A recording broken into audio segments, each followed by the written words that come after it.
Welcome to the Practical Enneagram. This was among my favourite interviews to do, honestly, for various reasons.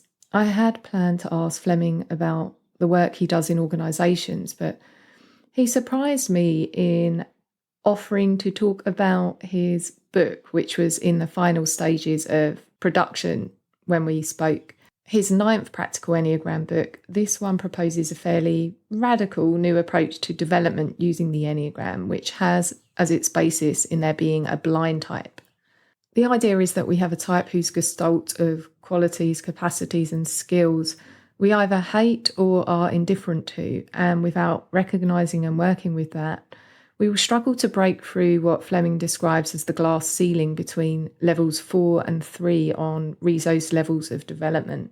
In this approach, the Enneagram is a map of skills, capacities, or capabilities rather than types. I think that this way of working with the Enneagram offers much potential for using the Enneagram for shadow work. Any work with the Enneagram is shadow work, but I'm talking about the specific task of unpacking our judgment and rejection of certain qualities and behaviours. It also potentially offers support in better discriminating inner critic attacks. Although the presence of judgment against others is not conclusive about any one thing, we know there's a connection between the presence of judgment and the inner critic. You can hear in this interview a misunderstanding informing one of my questions, and also how quickly I become fixated around the idea of integrating the blind type, which I don't actually think is the most interesting thing about Flemming's model. This approach is not about integrating the fixated qualities of the types, nor is it really about integrating its higher qualities as an end of itself. It's about using our relationship with a certain other type to throw more light on a life theme and bringing more of that type in as a means to the end of new possibilities in our core type. I hope that this new way of thinking about the Enneagram is as interesting for you to explore as it is for me. Flemming, who by the way is the co-founder of IEA Denmark and founder of the Enneagram Institute of Denmark, offers various training programs. You can learn more about his work through his sites enneagramnextlevel.com and thinkaboutit.dk. Links to everything in the notes.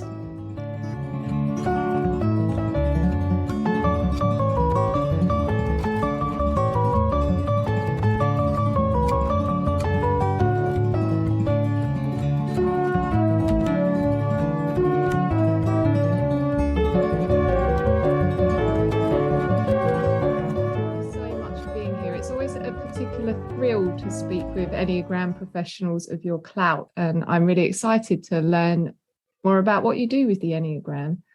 Yeah, I'm pretty exciting myself to have an interview, and very often when you do interviews or things comes up that I haven't thought about that.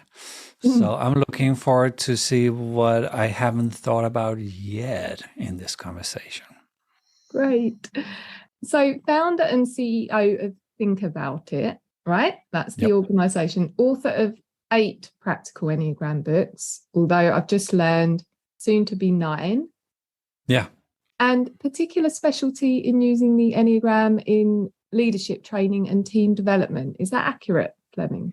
That is my background. That is true. My background is in OD, organizational development, and thereby also building, adjusting cultures. And when you do that, you have to talk with leaders. We have to kind of work with the mindset of the leader, and we also have to work with a team. So it's kind of all connected.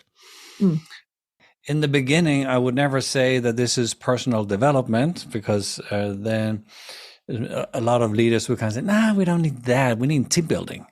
Say, okay, then I'll give you team building. But after a couple of days, they will totally understand that you cannot do team building or leadership building without some personal growth and development. So it's kind of very interconnected. So certified with the Enneagram Institute way back when, I'm sure. New Ventures West, and you did the coaching with them. And then a multitude of other places. The Strozzi Institute stood out for me because I'm aware of it, of that institute. But yeah, lots and lots of stuff. I'd like to learn as a little or as much as you want to share about when you first discovered the Enneagram, Flemming, and then how it became central to your work? Yeah. At the time, I was running a consulting company with their 60 employees. And I was a little confused about the change in mindset. People came to my little business right after university, and then they show up with one mindset. And then they find a partner, they get married, they have kids, then their mindset changes. And I couldn't understand really what was going on. So I was looking into different personality tools, and the Myers-Briggs MBTI was the obvious choice at the time. And we are now 2.5 decades away.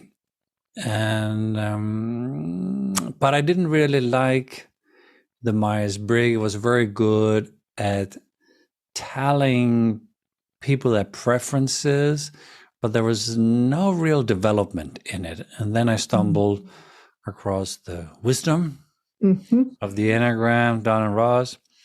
And back in the book, they were sharing their address and probably also telephone number at the time. I called them, I signed up. So in 2001, I had my first part 1 training with Don and Ross. And back in the times, those two gentlemen would be sitting and talking from 8 in the morning to 9 in the evening. And we got these 500-page binders of handwritten notes. And it was very, very exotic at the time. And of course, Don was the dad, and Ross was the newbie, and there was this game going on. So we had to kind of also hold the whole room for them.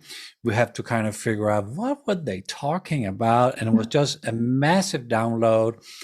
And in midst of all that, I had the sense, but there was not a clear understanding, but I had a sense that this is what I was looking for. And then I had a conversation with them about establishing the Enneagram Institute of Denmark, so a kind of representation of them here in Denmark. And we did that in 2002. So in 2002, Don and Ross came here, gave their first team leadership workshop about the Enneagram here in Copenhagen. And ever since, they have been here. 10 years ago, we lost Don Riso, he died. And so Ross continued to come here. So he's just been here like a week ago. So every September, he's here presenting his new material. So it was like a gradually understanding of what is it actually I have been moving into. I didn't understand it at all in the beginning, but now a couple of decades later, I have a much clearer idea about what was it that triggered me in a good way back then. Are you a type 5, Flemming? I don't know what your type is, by the way. This is just my punt into the unknown. Interesting, because for the first 5 years, I thought I was a type 5. And I was telling everybody who want to know about it that, look at me being type 5. And then Don invited me to live, think, feel as one of the types a month at a time. So I went on this deep exploration, and it was the combination of the instinct and the type that I realized that 5 was not the correct choice. It's a self-press 3. So I kind of sort of have the same energy in some ways, but definitely not the same motives. Yeah. Wow, he had you live as each type for a month. Did you literally do that? Did you live as each Oh, type? Yeah. yeah. And he was checking in on me. Yeah. So it was installing the superego instructions. Mm. It was having the assumptions that the types were having. It was working with the aversions of the types. Mm-hmm. It was celebrating the fixation of each of the type. So it was both playful, but also it was like discovering all the 9 qualities Yeah. of what not type but point, as Gurdjieff and Ichazo was talking about. It was more like qualities or mindsets or abilities. Mm-hmm. So it helps me a lot the way that I teach today, because if somebody asks me a question about a type, it's like I can go and connect with something of it Mm-hmm. that was awakened in me at the time. So yeah, it was Yeah. very, very insightful. Yeah. Amazingly powerful exercise to do, actually. Um, at what point did you start using it in your organizational work? Was it right away? It was right away, Mm. because that is how I'm trained. That's Mm. where I come from. So that I felt very natural about it. And then 10 years in, I saw that all the teachers, we kind of was inviting students to learn about the Enneagram for personal growth. And I didn't see much of it. Mm.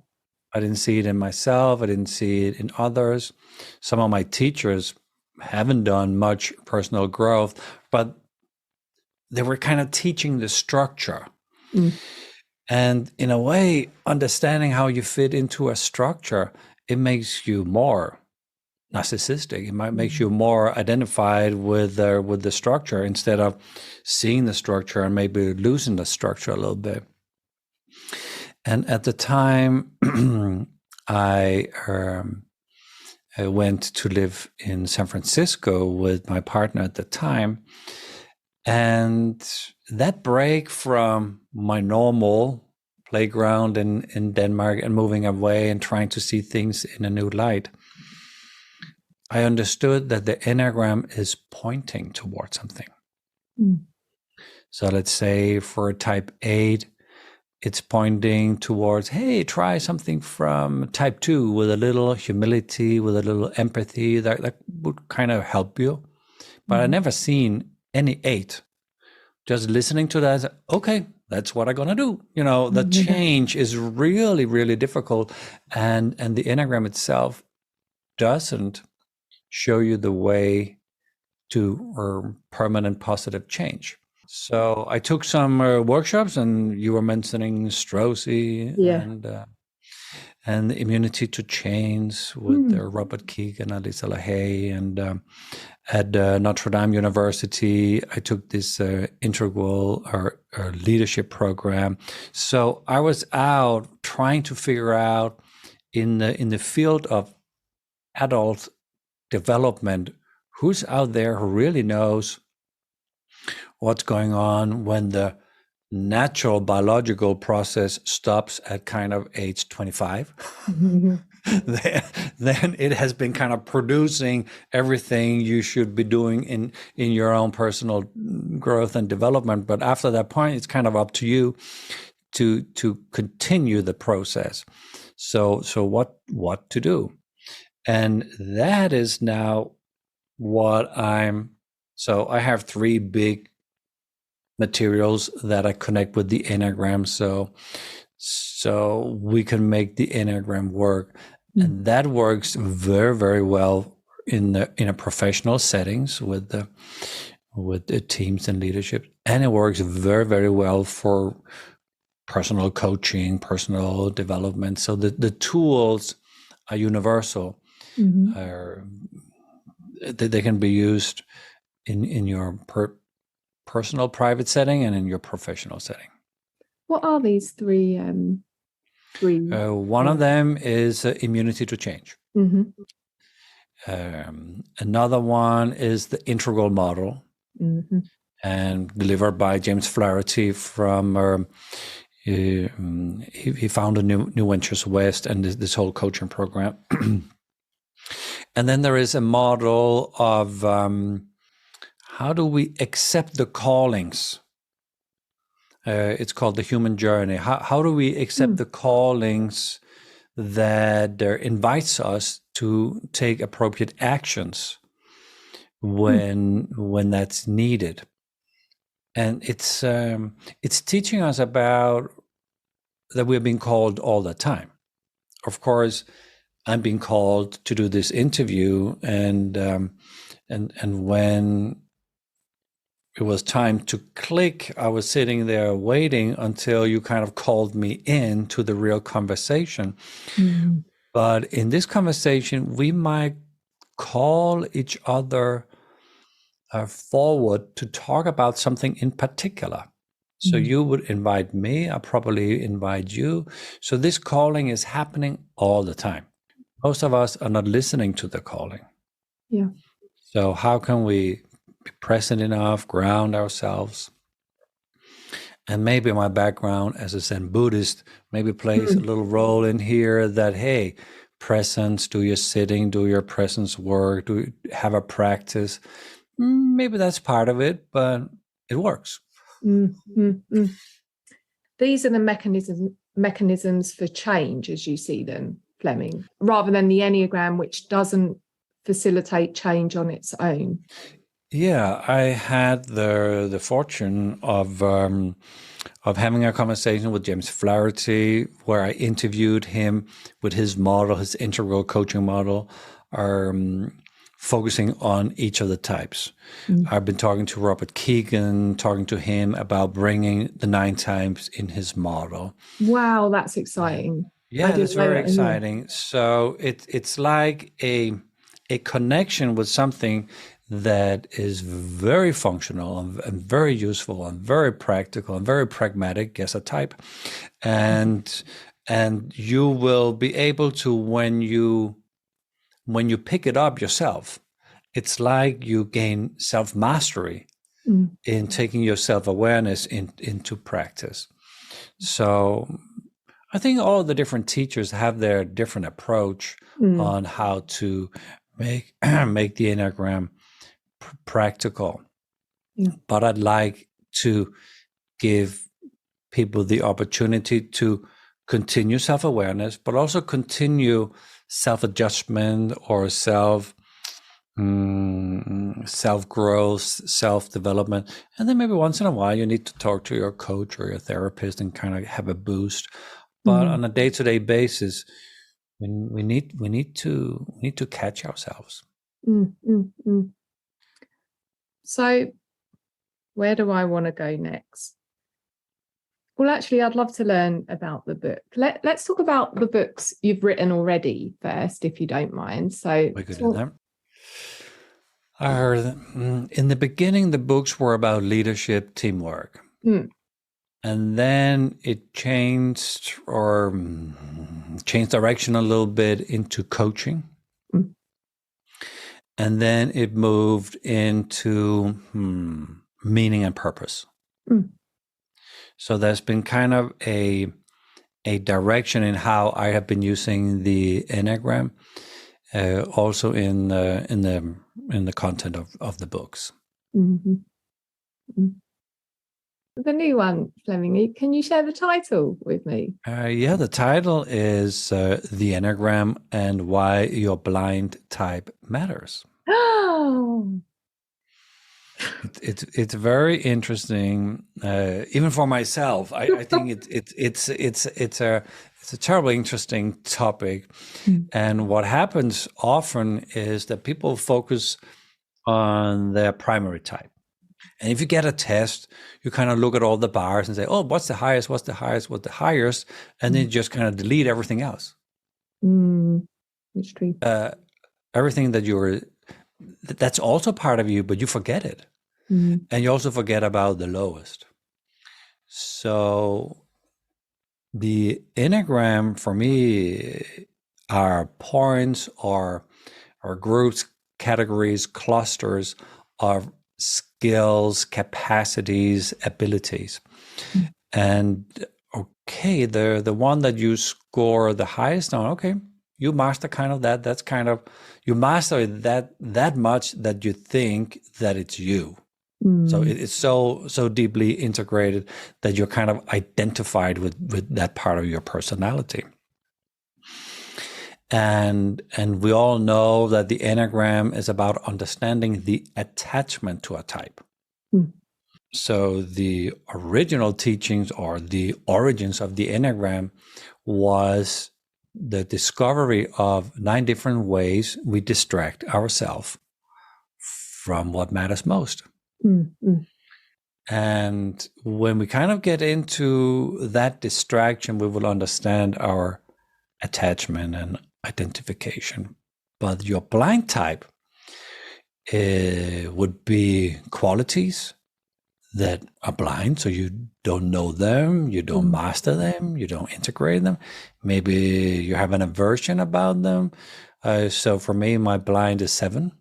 So I have this kind of, why not be a little serious here? Why all this are going in all directions? Hey, maybe we should have a little plan for the meeting. Why just sit there and take it as we go? So I really have to spend a lot of energy on balancing the 7 energies. So it makes this 3 very serious. And what if I was blind on type 5? Yeah, that would look quite different. I would not really like to study or explore or be curious. If I kind of have an idea about what things, I will talk about it like I know it already. So I might be a little shallow or in my teaching. 3 low or blind on 5. So suddenly we will see new variations of the different types depending on what they are low on. And what you are low on, it's blind, you cannot see it. So how can we see it? We have to use a certain kind of conversation technique where we are talking in narratives, metaphors, archetypes. So we have to find a way to sneak into our subconscious idea about ourselves or subconscious idea about these qualities. So when we have a vocabulary for that, then there is actually a connection between the blind and the primary type. Oh, wow. Because in that, there is what I call an Enneagram life theme. An Enneagram life theme. Okay. Something that moves with you from relationship to relationship. Moves from you from one job to another to another. It's something in you that is coloring your approach to life. All right. Can I pause you there? This is quite a big innovation here that you're describing, Flemming. I think it is. Still, the old original teachers knew that. They were not talking about type. They were talking about qualities. They were talking about these kind of things. So my attempt here is more to kind of say, hey, there's something that we might forgot. I don't know. Yeah. And if we explore it a little bit, then this Enneagram life theme. So let me just give you a little angle on that. So for me, my life theme is being the big brother. The big brother. Okay. So I'm the big brother for my sister, for my parents, for my aunt, for my uncle, for my employees, for my girlfriend. So I'm the one that would like to take care of them. But a life theme has a dark side and a light side.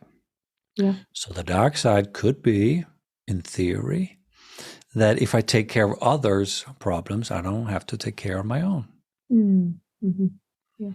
But on the lighter side, there's something good in here. It's based of love and care for others. So if I can connect with the love and care and not hide behind not dealing with my own problems, then suddenly the Enneagram gave me a totally new perspective on my type 3 that came from going into some deeper layers, exploring what was also there and has been there all the time. Yeah. And then suddenly we have new keys for working with our primary type. And that became available once you started recognizing how blind 7 was, or 7 qualities. Well, this whole started during the pandemic where we could not go out and do teaching. So I had to invent new programs. And one of them was, let's spend a whole session only looking at type 1, a whole session only looking at type 2, but not as a type, but as a point. So we're looking at qualities. And I've had 400 students doing these programs. And sometimes one would say, I don't know what you're talking about. I'm totally blind. And I even think it's a little annoying when people do that. It's and I know it's a little maybe a little shadow that I have, maybe a micro trauma I have about it. But and then the idea came up that, hey, let's look into those of us who are blind on this type, and we all just hated it. Like, why would I do that? Why would I do that? I have this feeling when I go to parties and people kind of dance too much or drink too much. For me, it's just dancing monkeys. Kind of, what? Why not be serious for a little moment? People are having a lot of fun, and maybe I should have a lot of fun too. But so suddenly it was so obvious that the blind is suppressed. Right. Yeah. But it still contains all the beautiful qualities of type 7 in my case. So when I get in there, suddenly I have potential new abilities that I haven't used in my whole life. It makes complete sense. So this book outlines an approach to development based on integrating the blind type. Yeah. Yeah. So what development are we talking about here specifically, Flemming? It's personality development versus, say, spiritual development, or are we talking about both? Let's note for a moment that I'm educated in Buddhist thinking. Here I would say that every awake moment would be an opportunity for growth, also spiritual growth. The layer where we are more talking about personal growth, we will go into the growing up part of the human, being more resourceful, having larger capacity for handling complexity and change. But depending on the person who wants to work with this, with a little adjustment, we can turn it into waking up, where I am connecting with what is my contribution? What is it that I might bring on to the next generation? How should I live my life? So just being around me, people kind of get reminded about, okay, let's lose our attachments. Let's connect with something generous. Let's understand how to be a little more virtuous than being in all our fixations.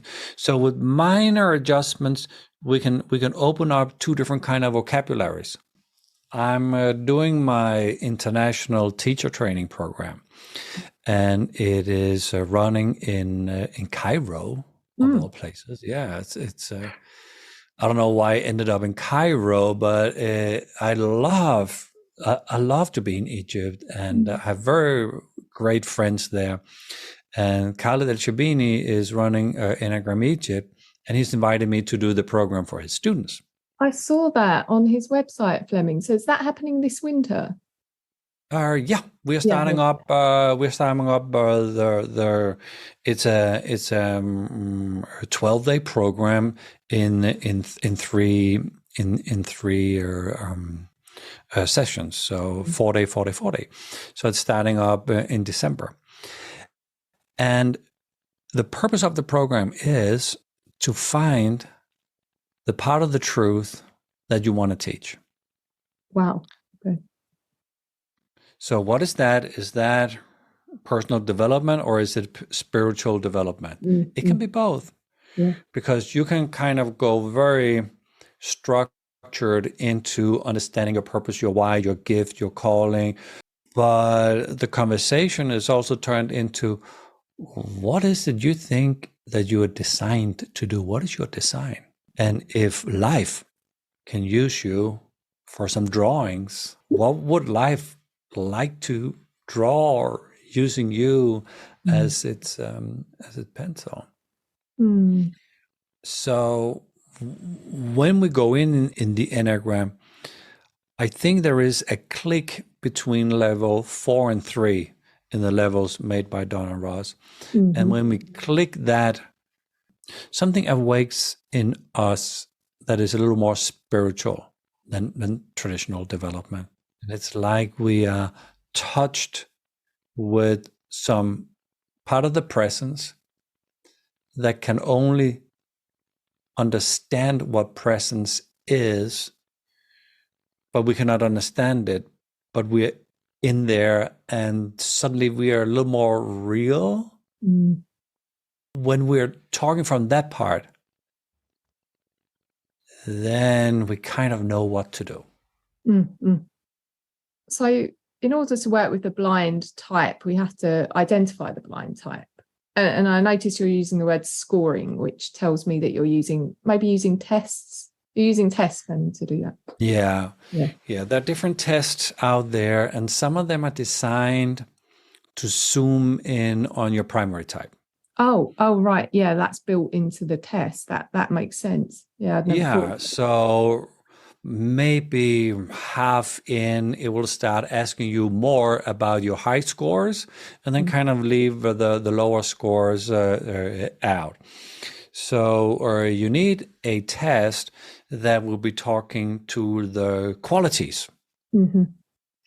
And not so much to the type and psychology, or that would be more the type. So maybe the test is doing that, or maybe you need a typing interview where we both identify your primary type, but also pay attention to where you're a little blind, that had no reaction or doesn't mean anything to me. I don't know what you're talking about.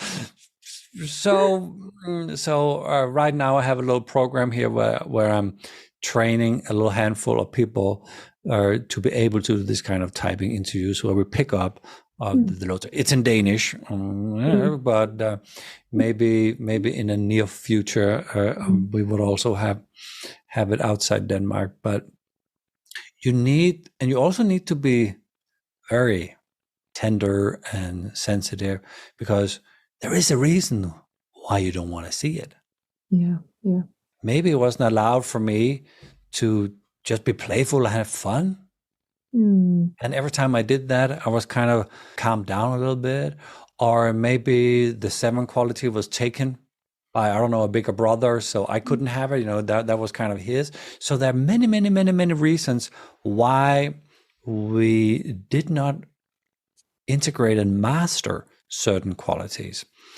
And when people get in touch with that, there can be a lot of sadness and sorrow included in kind of, I wanted to have fun, but that was my bigger brother, that was the clown or in the family, and I could not be as funny or the same way funny, or they were only laughing at him. So maybe some envy is going on to a sibling or something.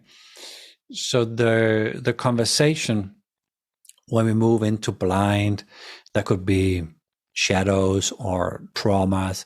We have to really pay attention. Handle the exploration quite delicately and sensitively. Yep. Can we discover the blind type simply by noticing what irritates us most in other people? Yeah, that would be a hint.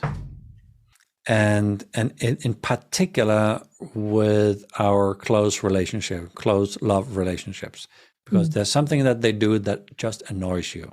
And that would be often qualities that you don't see the purpose on why on earth do they do that? What's the purpose? What's the idea? Like, why would that be a good idea? Well, for them, it's a really good idea, but for you, it's kind of, why? Why do you spend time on that? I think about which types' perspectives feel the most estranged from my own, Flemming. My own type is 4. Whenever I encounter 8 or 7, actually, but mostly 8, and I choose to interact with 8s almost for this reason. It's like I want to push the saw, but there's a lot of judgment, actually. Exactly. I can't wrap my head around the grandiosity of the 8 ego because it feels so alien to my way of thinking. And for others, grandiosity, how do you pick that up? I don't see the grandiosity, but we would have all these kind of stories about the other types. And of course, 8s are grandiose. Okay, I didn't know that, but now they are. Maybe you don't see them that way. To me, the confidence. And that's the whole point. That's the whole point. You do. Yeah, I do. So there is something in there that we judge them, the other types. We have an aversion for them.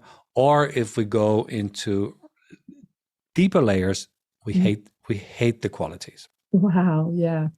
That it goes from frustration, to hate. That kind of, I cannot do with it. It's kind of ruining my life. I can never. If you do that again, I kind of leave you. Or it will be really stirring something deeply traumatic up or about others when if we talk about hatred. Yeah. I want to learn more about this conversation technique. But before we go there, like a niggle or a question coming up in my mind is like, but why do I have to integrate 8-ish qualities? Like, I suppose the real question here is, given we are our type, so you have type 3, I have type 4, what's wrong with just really being the gifts of our types? To what extent do we need to onboard the qualities of the blinder types? For me, the main reason is if we only spin around our primary type, it will be very, very, very, very difficult to break through what I see as a glass ceiling between level 4 up to level 3 to 1. Okay, yeah. And that means that we would remain in some assumptions that I'm doing pretty good. Oh, right, yeah. And I hear very often, or people say, I have been doing personal development for 20 years, so now I know exactly what you talk about.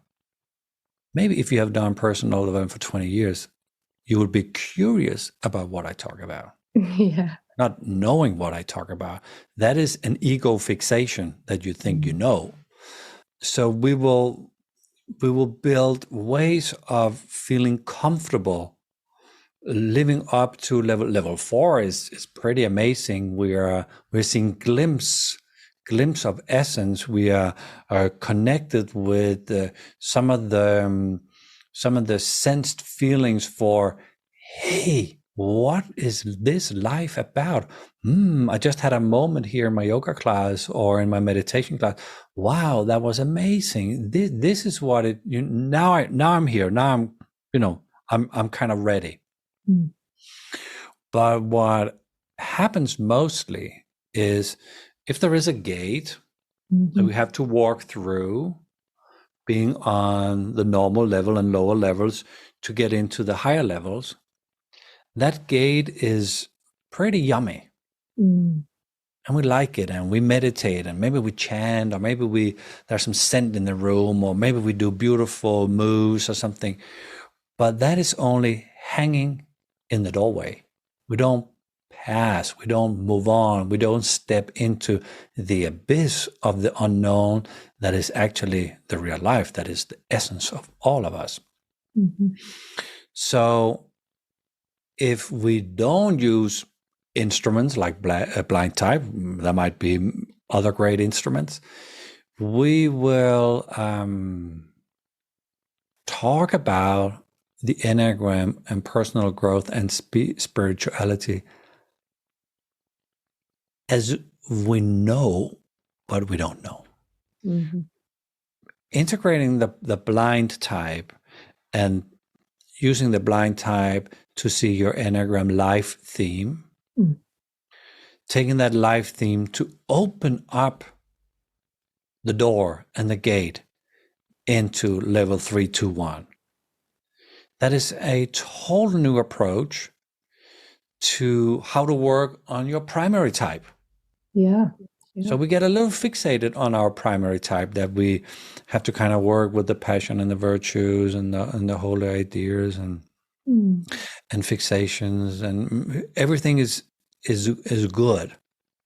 But they were kind of designed in a time where you stayed with a teacher for years. People stayed with Gurdjieff for years. People stayed with Oscar for years.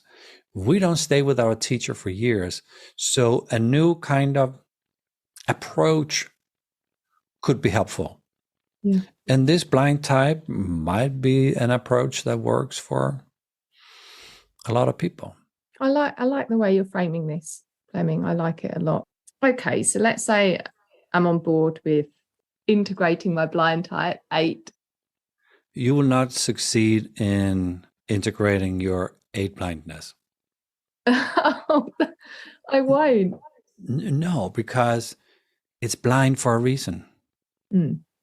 So we need to have a very particular conversation that makes you be a little kind to your blind 8ness and see, blind 8 and primary 4.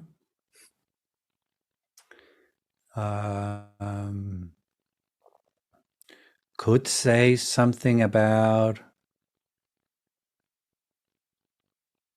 that maybe you assume that putting yourself out there totally will demand too much of you. Without question, I've always hinged that on my self-preservation instinct, Flemming, which is dominant. Oh, that could be too. That could be too. But blind on 8 means that I don't know how to assert myself. I don't know how to be big in my power. I don't know how to get out there and get some hits here and there for whatever people will do in life. Setting healthy boundaries, being kind to this massive energy of me, using my life vitality to go out there. If I don't know how to do that, being a type 4, all the beauty and subtleness will stay more contained. And if we should look into a life theme about that, it could be the hidden magician. That's an archetype, right? The magician. Yeah. The hidden magician. And I can see you're smiling. Yeah. So maybe we're on to something. But the hidden magician has a dark side and a light side. The dark side is that you stay hidden with your magic because maybe you're afraid that you're losing part of you if I can see you nodding, Mhm. or to bring it out. So now you play it safe. Yeah. And if we go on the lighter side with the hidden magician is, hey, there's some playfulness in there. Hey, let me show you something about life. Life isn't that bad at all. Hey, let me guide you a little bit. Life is beautiful. Come with me. That would be the light side. Mm. If we integrate that with your type 4, Mm. then suddenly we have new keys to opening up the type 4. That was a great example. That's the process outlined in the book. So, Yeah. and the life themes, do you name them all for each combination of that? That would be a lot of combinations of each. 72? Yeah, 72. Yeah. No, No. because what I'm doing here is that I'm kind of calibrating with your facial expressions to what I say. Yeah, okay, here, okay, you're nodding, you're smiling. We're on to something. And if I didn't have kind of a hit in my way of working with this, then I would kind of select some other archetype or some other ways. So this is a very, very personal thing for each person. Mm-hmm. That might be something that would be type specific. It could be, but it's a very creative process, and that's where we need this kind of conversation. This conversation or technology called protreptic. Mm-hmm. That is what we're using when we teach people to work with on undusting the blind type, trying to get in there to see. We need a very particular way of using language. So that was the name of a system, the pro, what's it called? That's a book about this communication way of using language, attuned with my teacher, a Danish professor called Ole Fogh Kirkeby. So the studies I did with him is kind of integrated in the book and integrated in the training that we do right now about the blind type. So when I tell you, you won't be able to integrate type 8 because that is too straight. Yeah. We need to kind of work around a little bit and see, hey, let's see if we can get in there almost without your ego is noticing it. And that's why we have to offer a new way of having very creative our third generation conversation with our clients. Tell me how it's made the difference to you to have integrated your 7. I guess I relate more. I'm more playful. I'm more curious. I'm more open. If people in the street want to chat with me, it's I'm not that serious. Kind of, hey, what do you want? Kind of what's going on? Maybe they just want to say hi or things. And this is very, very strange. This is absolutely weird. I'm starting to liking dogs. Oh, that is strange. What, after a lifetime of not enjoying them?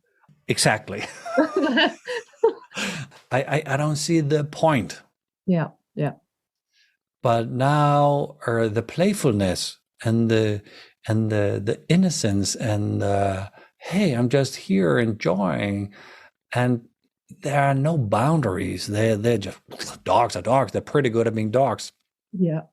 So openings are coming up that when I kind of integrate them back in my type 3, it's more about connecting, opening up my heart, letting people show. I haven't told the thing about dogs to anyone. So, but here I'm in an episode on a podcast talking about things that are a little embarrassing to talk about. But that kind of comes with it. That but it's still the 3 structure that is opening. But I used some other ways to get in and support my 3 awakening. Yeah, yeah, yeah. this is a form of shadow work, really, isn't it? Absolutely. Yeah. Shadow work, I always think straddles psychology and spirituality. Yeah. Yeah. I'm really thrilled we got to speak about this, and I can't wait to read the book when it comes out. Really, I imagine you'll get maybe a little bit of pushback from the traditionalists in the Enneagram community that don't like it. Probably. This is a link that I'll send you in the chat here. It's at thinkaboutit.dk. Sign up new book. We can let people know if they want to have some news. We are in the process of choosing the front cover, and now we're down to 3 different kind of covers on the book. So, if people want to hear about the process, how is it going, they can use this link. So by the time this goes out, the book will be published? I asked you this already. Yeah, it will be out. Yeah. My beef with 8s. I'm going to explore it delicately as per your suggestion. Yeah. And what happens is we will start loving a little bit more our friends of our blind type. Yeah, and that would be beneficial, definitely. Yeah. Okay, I'm going to say thank you very much for your time. Great talking. Thank you for bringing all this out.